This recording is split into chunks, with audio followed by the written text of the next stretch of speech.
everyone. It's me, Dr. Heidi, and I am here today to welcome a very special guest, Dr. Jerica Nickerson, who is a professor of speech at Lone Star College, Houston North. I've known Jerica for a little while now. She's one of the coolest people I have ever met. We recently completed a leadership academy together, and someone from LSC Online had the great thought to invite her to speak on her dissertation about empowering BIPOC leaders of tomorrow through mentorship. And I just want to give a little brief introduction to the amazing Dr. Jerica. She's a department chair and a professor of speech at Lone Star College, Houston North. She's also the proud mom of two beautiful children. And she recently completed her doctorate in organizational leadership with a concentration in higher education from Abilene Christian University. So, Dr. Nickerson, it's so good to have you here, and thank you for joining us. Yes, same here. Thank you for having me. Oh, the pleasure is totally all mine. And I am so excited to hear what you have to say. So I guess if you're ready, we'll just kind of dive right into it. Can you tell us a little bit about yourself and how you came to the idea to research such an important topic? Most definitely. Well, first, I always like everyone to know that the work that I do could not be done without the support of my loving husband and family members to encourage and support me along the way.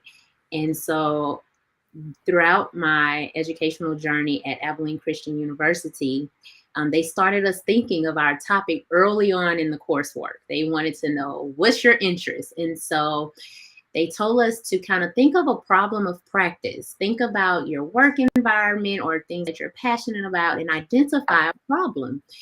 And so as I started just reflecting on my own experiences in higher education, I came to the conclusion that when I would attend conferences or convocation or just various higher ed events, I didn't necessarily see women like me. And, there's that notion, if she can see it, she can be it. And so I've kind of taken that. I'm like, wow, there's a lack of representation on cabinets in higher education administration. And so my first interest became, the underrepresentation of Black women in higher ed leadership. And so I was challenged and came to grips that, okay, Jerica, that's vague. We know that. We know there's a lack of underrepresentation, but what's something new? What about it? Why?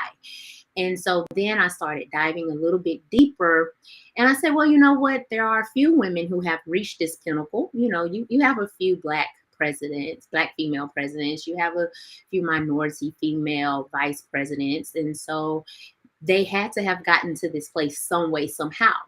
And so I started thinking about support systems and mentorship. I'm like, well, mentorship has been proven to be effective when you identify a mentor on same characteristics such as same race and same gender. But obviously, since there's a lack, these women must have utilized other individuals, hence how I came to cross-race and cross-gender mentorship, where the conversation is not being had enough to discuss the advantages and disadvantages of cross-race and cross-gender mentorship and how people of color can utilize this tool to help them advance, to help them grow and develop, and utilize it based on the benefits that it yields.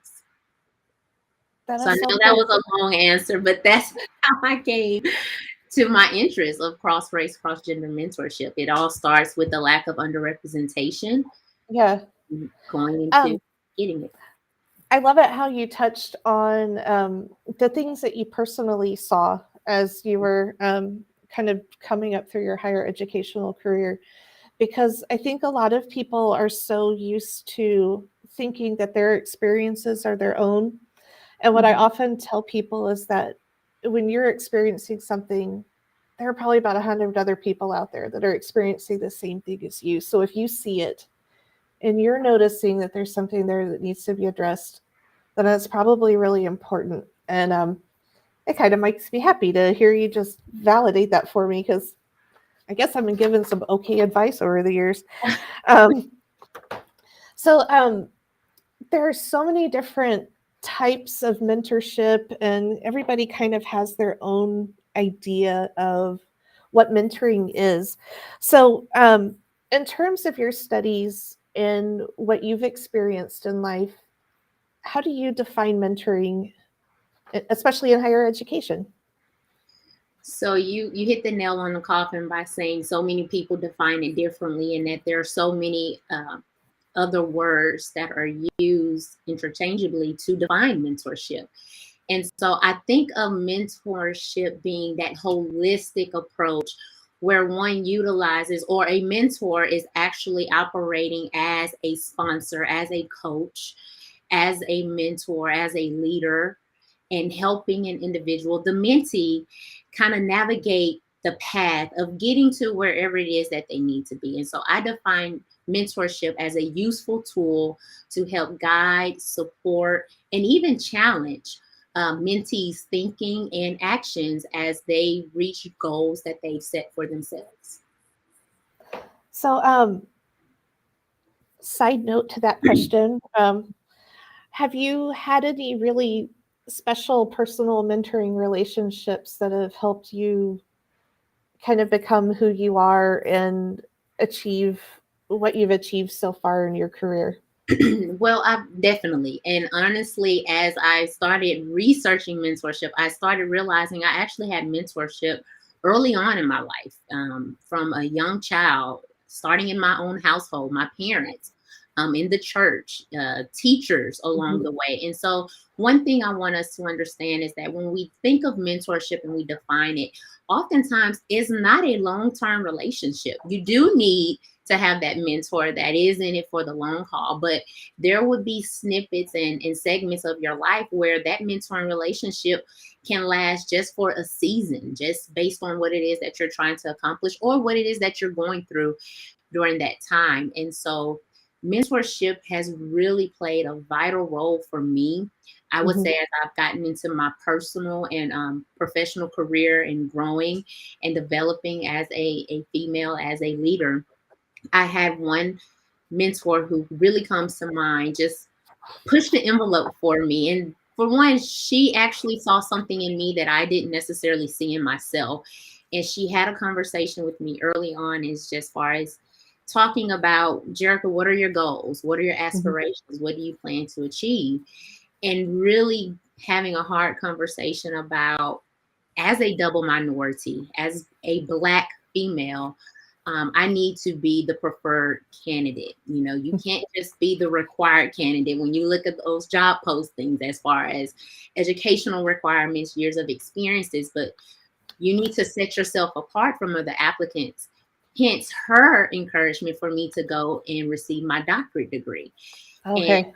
she has always just encouraged me outside of educational requirements and pursuing my doctorate, but just within my field of higher education and going after what I want, going after what I need, and challenging my own thinking. That's really, I love hearing all about that. And it kind of makes me think of how people establish relationships with mentors. I've read that some mentoring relationships are just kind of natural and they happen very much like a friendship would. Other times, your mentors are selected for you Mhm. through some kind of leadership program that you might be in. I think kind of a topic that people are kind of afraid to broach sometimes are, it's okay to have, maybe if you're a female, to have a male mentor, and it Mhm. might be okay to have a mentor of somebody from a different race or ethnicity. And I see that was kind of one of your areas that you specialized in as well. So, what are your thoughts on that for those of us who are still trying to kind of figure out who we want to be and who we want to help guide us through life? So if we think about the year 2020, 2020 brought about a lot of challenges, from the COVID-19 pandemic, but also to social injustices and unrest for minority people. Mhm. And this is actually during the time I was completing my dissertation. I was like, wow, what a time to be alive and be doing this great work. And so I honestly and truly believe, just based on research and based on my own experiences, it is important for all individuals to engage in mentoring relationships with those of a different race and or gender. It pushes the envelope and allows hard conversations to be had.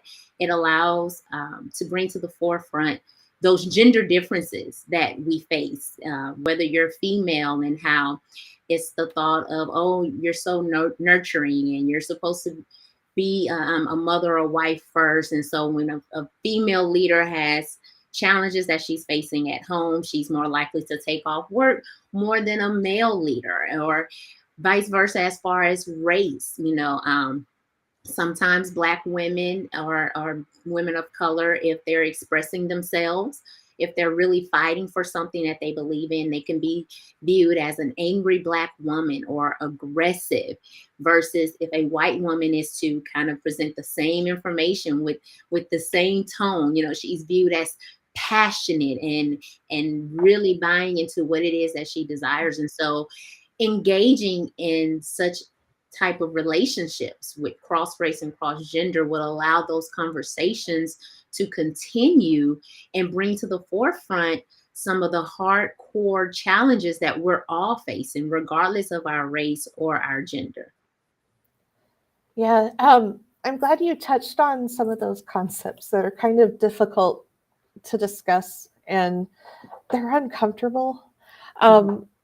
And I'm glad that you and I are talking today because we're kind of showing that it's okay to talk about uncomfortable things in a meaningful way, and being able to discuss things that are hard to hear, but we need to hear them ultimately.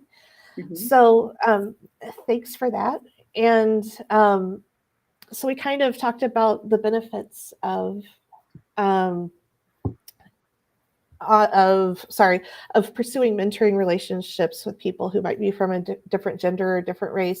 And you kind of touched briefly on the drawbacks of them too, but do you want to expand on some issues that people might encounter if they develop these close-knit relationships with people who might not look like them or see the world like them? Definitely. One of the main issues with cross-race, cross-gender mentorship would be individuals' inability to relate.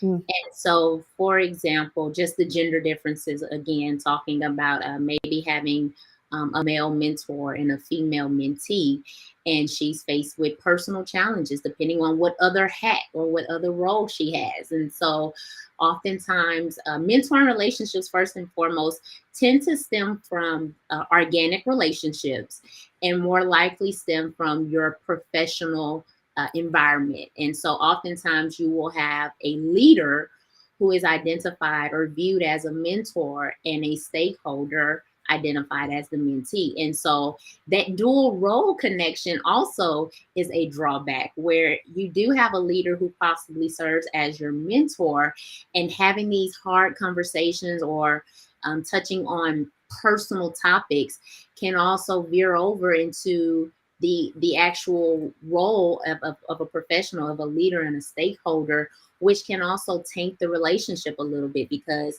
at some point you may feel vulnerable or comfortable enough to have those hard conversations, yet it kind of pours over into the workplace or the work environment, or that role that the other role that you're playing into, or even for the leader. The leader may be uncomfortable and not necessarily want to have those hard conversations. And so there are a few drawbacks, but I think that's what helps to allow us to have some type of progress and get over that hump and get over that uncomfortability. Excuse me, it's a saying to, you might as well get comfortable being uncomfortable, because that's the only way you grow. That's the only way you develop. And I definitely think that serves true when it comes to cross and having hard conversations. Okay, so with all that, and talking about hard conversations, but also ultimately beneficial conversations that make all of us better people. What kinds of experiences have you had with mentoring relationships that might have been with people from outside your gender or outside your race or ethnicity? And I guess positive or bad experiences would be okay to touch on too, because it's stuff we all need to know about. So as I was writing my dissertation, there was a study within a study. And so my dissertation chair was a white male. And so that was a cross-race, cross-gender mentoring relationship within itself. And oftentimes, as we were having our check-ins or following up on my progress, we would have side conversations about our own personal experiences. And so one profound conversation he and I was having is that as minority individuals and Black and female or even male, we don't have the same starting point as some of our counterparts. We don't start at zero. We don't start in the positive. Sometimes we start in the negative, yet society expects us to kind of catch up with others and, oh, you have the same hours in the day, but I wasn't dealt the same cards. And so sometimes life experiences can throw us off. And my white male dissertation chair, he made the comment. He said, well, you know what, Jerica, I think about it and I think about your research. I've never had a mentor. And he continued with, frankly, I didn't need one. I'm white and I'm male. I'm like the ideal person for any profession, for any role. And initially, I was taken aback by his comment, but we continued the conversation. And I said, you know what, that makes sense. And oftentimes, many individuals, especially white males, they do not need a mentor. They're winning just on based on who they are, and that's because they're white and they're male. And of course, when it comes to leadership, ideal leaders are your white male leaders. And so, just having that type of hard conversation was profound for both of us. You know, not just me to be able to look through mentoring through his eyes, but for him to understand my experiences and the shortcomings that may come my way or our way as Black people or people of color and minorities, and how we have to work 10 times hard, which hence is why one of my mentors early on said, Jerica, you need to be a preferred candidate and not just have the bare minimum requirements. You need to exceed expectations, because up front, looking at you, maybe even by viewing your name, Googling you, seeing your pictures online, you already have a more challenging time than some of your other competitors or applicants in a pool that, you know, you may be going after a certain position. Sorry, trying not to cry a little bit. No. You've touched on some really profound things. And you're right about that. We've got so many, the power of social media has been a great thing. But you're right, with job applications, it's becoming more difficult to keep that part of your background private when it needs to be private, because we should all go in with a blank slate when we're applying for jobs. Social media has brought us together, but in some ways it's created greater diversity. And you just touched on one of its drawbacks. One thing in class when we're talking about social media is that it's a blessing and a curse. It has allowed us to be so connected that we're more, in fact, disconnected. And I think you're exactly right. And I'm not going to lie, I have Googled you because I needed to find your headshot for the promo. And as someone who's a photographer on the side, I'm just going to say what's out there on you is fantastic, and I would hire you in a heartbeat. Just based on that and your credentials. But I know I'm not everybody. Right. But and that's why we're having this. I appreciate the compliment. And that's why we're having this talk, is because I'm not everybody. Right. But I wish you were more people. And I don't know the best way to wrap up this conversation except to say, I'm so glad I've had the opportunity to know you, and you are a blessing to Lone Star College, and especially speech faculty, because um, as one of your jobs as speech faculty, it's to help polish people and help them present themselves better um, in the community and in the workplace. And your insight and what you bring to the table is so important. Thank Um, you. Part of me kind of wishes I could go back 30 years and have you as a teacher, but maybe I could take one of your classes on the side. Um, Sure, and Lone Star pay for it, I think. We're allowed to take some courses as I, employees. I may take you up on that offer. And is there anything else that I didn't hit on in the questions that you kind of want to leave our viewers with to encourage them to put themselves out there and ask for help, even when they don't know that they need help? Because I feel like in my own experience, I don't know when to ask for help, and I don't know when to um, try to get through life on my own, or if I should seek the help and guidance and advice of other people. So for young people of color that you see having those kinds of same experiences, what do you recommend to them to get them to take that leap, to make connections and reach out? So, especially for young people today, utilizing those inspector gadget skills that they have by researching and Googling everything, but identify individuals who are where you want to be. And no matter what that path looks like, no matter what trajectory your life will take, but identify individuals who ultimately serve or have served in a position where you want to be, and put yourself out there, be vulnerable, reach out to them. Don't rely so heavily on looks. And when I say looks, I'm saying that vaguely. Don't rely on, oh, I need someone who looks like me. I need a Black woman. I need a Black male.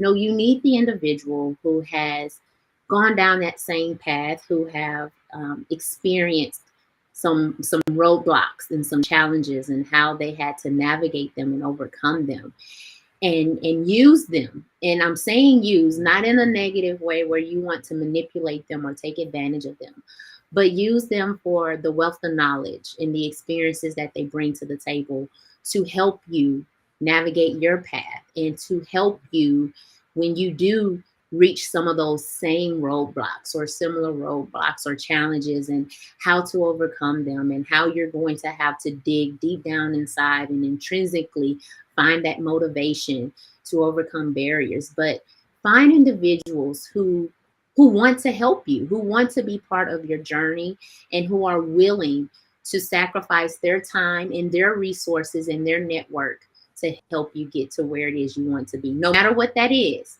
But find individuals who've taken that same path and can help you. So I'm just going to look dead in the camera and say that is exceptional advice. And I think anybody watching this needs to rewind it, write it down, fold it up, put it in your pocket, and keep it there for a very long time. And Dr. Jerica, I want to thank you so much for joining us today and talking with us and being so candid and so open. And it's just so great. Oh, and thank you.